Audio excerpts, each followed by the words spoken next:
Saturday, 3 p.m, Manchester United will be at Goodison Park to play Everton. Let's talk about that. Gaz, Dave and Howson. Start with you, Howson. What do you think will happen? What can we expect as fans from this game after the international break? Because we want a quick recovery from what happened at Arsenal, but equally, there's been stories about Memphis, Valencia, David De Gea. I think the international break's probably done us pretty good because it seems like everyone's gone away and been more or less successful. Obviously, Argentina played Ecuador, so there was only going to be essentially one winner in that one. But I think everyone's gone away and had a pretty good weekend, I think, with their international sides. So I'm hoping that it's going to come back, give people a little bit of life, and we're going to see something. I would expect a reaction from Manchester United regardless, but I think we've got to expect a reaction given the lift that everyone sort of had themselves this weekend. Okay, Gaz, do you agree with that? What do you think about the stories surrounding the likes of Memphis Depay apparently having a training ground fight with Robin van Persie? Danny Blind, the Netherlands manager, confirmed that happened. Do you think that's a worry that our players maybe aren't focused or are focused too much? To be honest, I'm not really. If Memphis is having a fight with Robin van Persie, the way that he behaved in his last 2 seasons at Man United, I am not bothered. And the way he's behaving now, the man has just got an awful attitude, hasn't he? Like, fair enough, he won us that league title, absolutely fantastic. But then after that, he was just absolutely crap and just didn't seem to care anymore. But anyway, that's me with my feud with Van Persie. De Gea was absolutely class, wasn't he, on the international break as well, which is obviously always positive for us. I just think that it's unfortunate that there's an international break just after we've been beaten like that against Arsenal. And then now we're coming back with what is traditionally one of the toughest games of the season, Everton away. And just looking at the Everton squad before, they've got such a hard team. So, you know, it could work in our favour, it could work against us. Some of the players would have wanted to bounce back straight away and play Everton, then some of them will be happy for the break. So let's just hope that most of them who play on the weekend are the ones who are happy for the break. Okay, Dave, what do you think? Do you think the break is a benefit or a hindrance? I think it's kind of a benefit. It's hidden what actually happened in that game against Arsenal where we got completely tactically battered. It was absolutely atrocious, the pressing that we were doing, opening up the space in front of the back four. So I think things like Memphis getting pumped up and getting angry with Robin van Persie, I think that might be quite good. It shows that he wants to, he wants to win. He wants to sort of move on. He wants to start scoring goals for Manchester United. I just worry a bit that Van Gaal's being a bit too, as soon as he's playing a bit poorly, he shifts him off. 45 minutes against Arsenal, Memphis was off.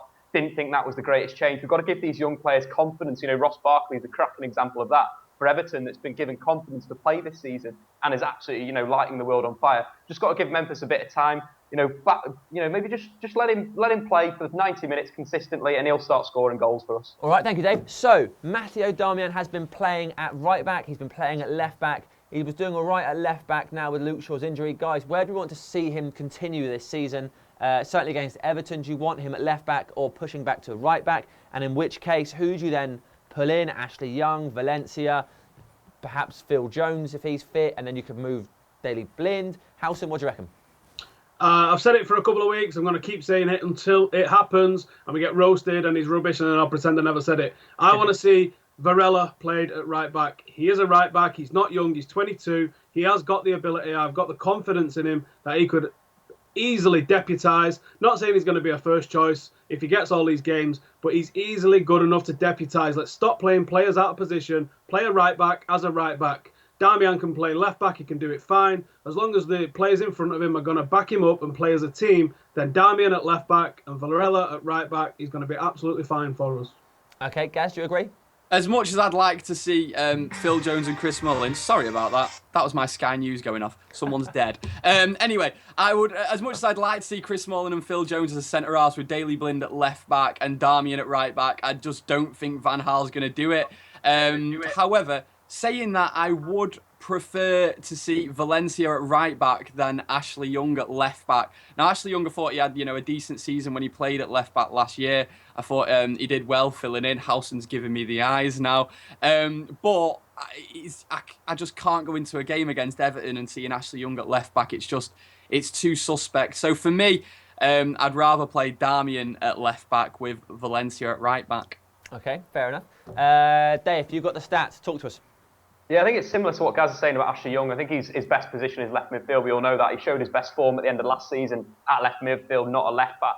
For me, Darmian at left back, it's got to be, Valencia at right back. I think Darmian's very comfortable playing left back, played more last season at left back than at right back or wing back, wherever you want to say it. But I think when he's going forward at left back, he looks a lot more assured with himself. He looks like he can go inside and can go outside.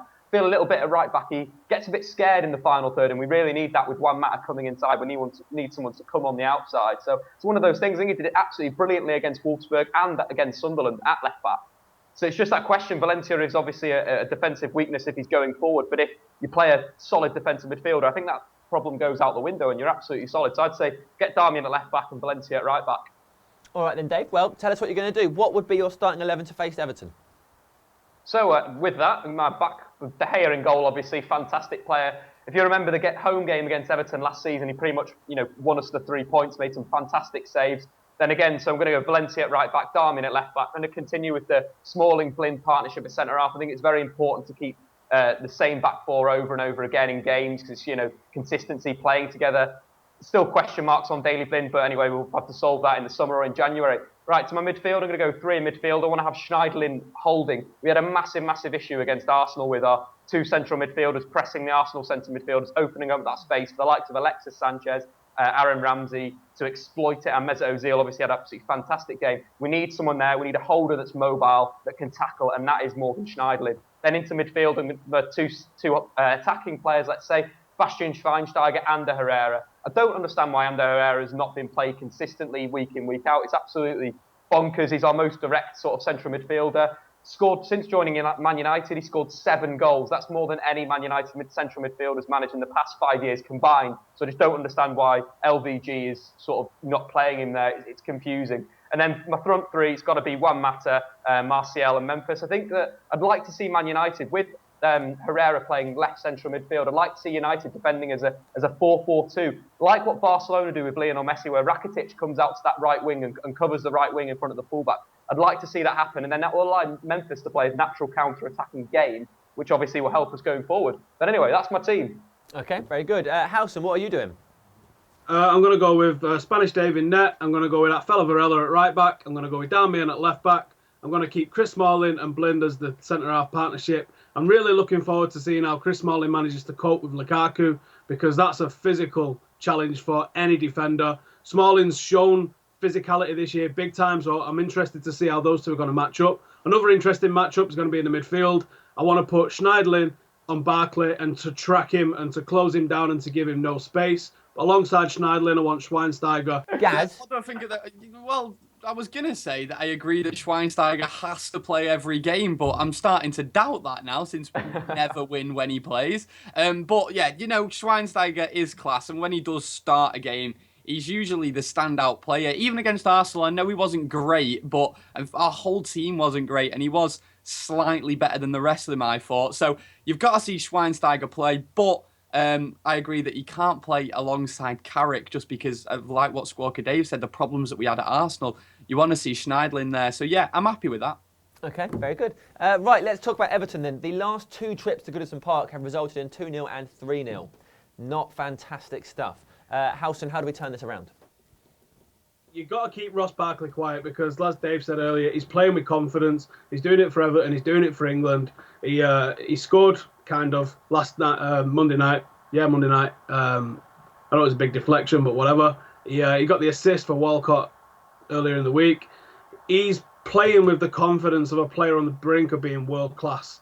So you've got to slow him down. You've got to stick him up. You've got to prevent balls getting into him and him making things happen. Now, luckily, Everton aren't that fast really on the break with who they've got. They're just really physical with Lukaku. So I'm not worried about them getting in behind us as I would with other teams. You've just got to stop them playing football because Martinez teams likes to play football. Let's go head to head with them. It'd be interesting to see who comes out with the possession. I think whoever does manage to win the possession battle in this style of game is going to probably win the match. All right, Dave, do you agree with that? What do you think? Yeah, I'd say so. I'd argue that Everton have actually played the best football they've played this season has been on the counter-attack. You look at the game against Southampton, the game against West Brom, they're playing predominantly on the, Chelsea, they're playing predominantly on the break and having some really nice interchange with their positions. They're playing a 4-2-3-1 this season, but it's lopsided. They're playing a striker as one of the wide midfielders and then a real worker on the other side, which has either been Aruna Kone or Defeo as the sort of attacker, and then it's Cleverley or Naismith doing the hard graft on the other side, which has opened up the space for Ross Barkley. He's been absolutely fantastic this season, like Halson said. Scored 3 goals, got 2 assists. He's been directly involved in 42% of Everton's goals in the Premier League.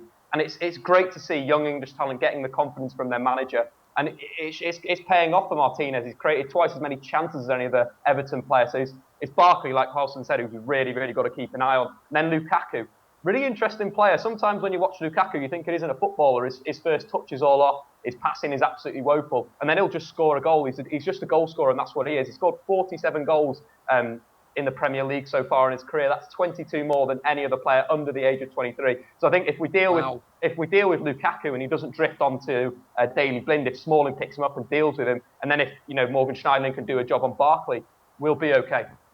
Okay, good. We're all agreed. We think it's going to be okay as long as we start Ross Barkley. We need to watch out for the new Paul Scholes as well. Tom Klebs, TC23.